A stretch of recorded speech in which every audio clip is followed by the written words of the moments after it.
Si tu viens d'arriver sur la chaîne et que tu t'es pas encore abonné, n'hésite pas à le faire en cliquant sur le petit bouton qui va bien. C'est le meilleur moyen de me soutenir et de soutenir une communauté de saxophonistes motivés et désireux de passer au niveau supérieur. Je te vois tout de suite dans la vidéo.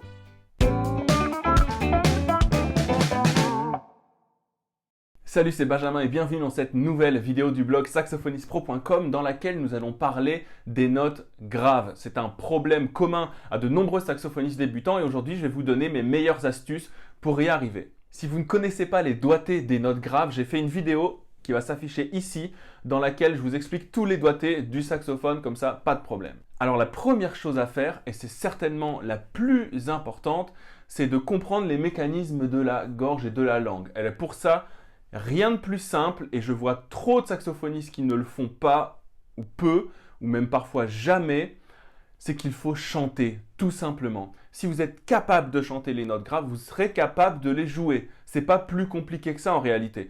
Moi, ça marche à tous les coups de 7 à 77 ans, pardon. À chaque fois, ça fait mouche. Si vous êtes capable de la chanter, vous êtes capable de la jouer. Alors pourquoi? Tout simplement parce que si vous chantez une note grave, alors pas besoin d'avoir la voix de Luciano Pavarotti, on est bien d'accord, hein, on s'en moque complètement. Alors d'ailleurs, je fais une petite parenthèse, mais si vous avez peur de chanter, ça arrive souvent.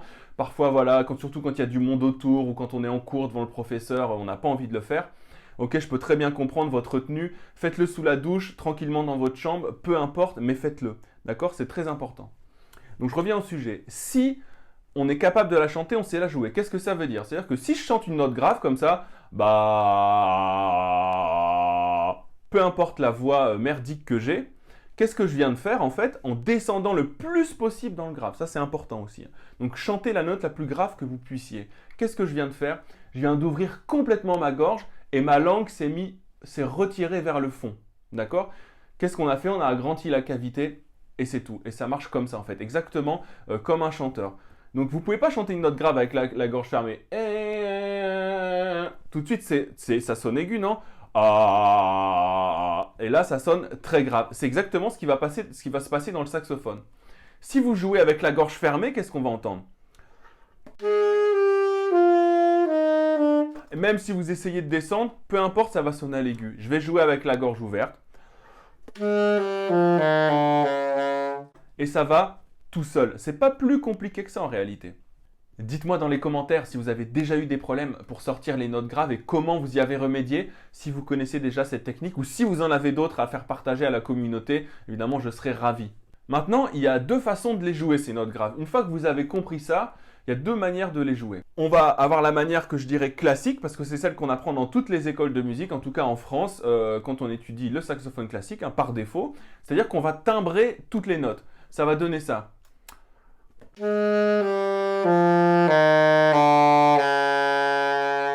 voyez, j'ai un son, voilà, encore une fois, très timbré sur toutes les notes, très puissant, plutôt brillant. Il y a une deuxième école qu'on apprend plutôt quand on commence à jouer des musiques improvisées, le jazz, le rock, ce genre de trucs. C'est qu'on va détimbrer les notes et ça va donner un son beaucoup plus feutré, beaucoup plus velouté. Ça va donner ça. On appelle ça aussi le subtone. Alors, c'est des techniques d'embouchure complètement différentes. Alors ça s'adresse le subtone plutôt aux saxophonistes plus avancés, hein, ceux qui ont déjà compris le mécanisme des notes graves, etc. Mais voilà, ça vous donne deux possibilités. Donc je ferai une vidéo entière sur le sujet. Comme ça, je vous expliquerai en détail comment moi je le pense et les exercices préparatoires qu'il faut faire pour pouvoir sortir des notes comme celle-là. Alors vous allez me dire, c'est bien beau tout ça, mais comment je fais pour les pratiquer? En fait, c'est très simple. Il y a un exercice qui marche super bien, c'est que je vais jouer la note. Si elle ne sort pas dans le grave, je la joue à l'aigu, peu importe. Donc là, ici, le Fa pour le saxophone alto. Ta. Et je vais essayer de la chanter le plus grave possible. Ta. Ok. Maintenant, je vais la chanter en mettant le bec dans la bouche.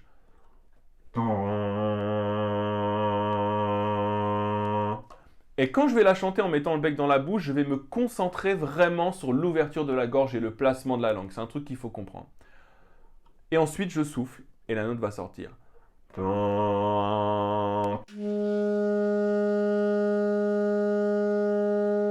Et vous allez voir que l'ouverture de la gorge et le placement de la langue ne va pas changer. Ça va être exactement le même. Je fais pareil sur toutes les notes, donc je vais continuer avec le Mi.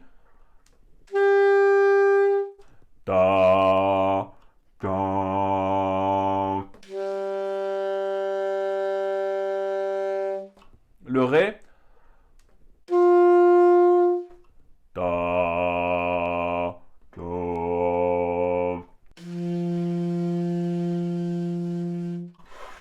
ça sort tout seul. Le Do, le Si, alors je vais vous faire l'exemple avec le Si par exemple, parce que c'est la note la plus difficile à sortir très souvent.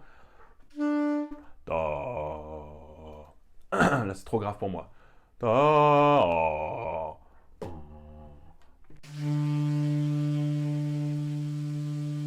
Et ça sort très bien. Alors moi je vais vite évidemment parce que j'ai déjà fixé toutes ces sensations. Si vous n'y arrivez pas aussi vite, c'est pas grave. Prenez le temps sur chaque note et vous allez voir que vous allez progresser à une vitesse folle. Vous faites ça 1 semaine, 2 semaines, les notes graves c'est réglé. À tout jamais. Alors ma troisième astuce, ça va être de ne pas tricher. Qu'est-ce que je veux dire par là? C'est-à-dire que souvent, surtout chez les plus jeunes ou les débutants, on remarque très vite que quand on prend plus de bec dans la bouche, les notes graves sortent plus facilement. Oui, c'est vrai.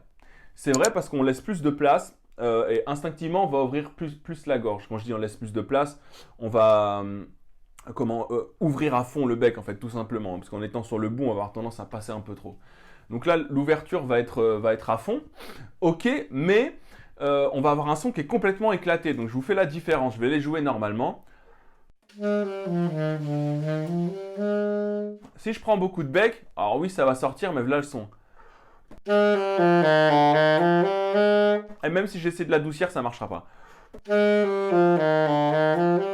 On n'a plus du tout cette possibilité de subtone. Alors oui, ça marche, mais c'est vraiment pas la panacée parce que du coup, vous cassez complètement la mobilité de l'embouchure et ça, c'est pas bon du tout. Alors, comment faire pour pallier à ça et ne pas tricher et rester toujours sur la même zone du bec? Eh ben, j'en reviens à la première astuce qui est de vraiment ouvrir très fort la gorge. Si ça ne sort pas, je le répète, mais c'est encore hyper important, c'est pour ça que je me tue à le répéter.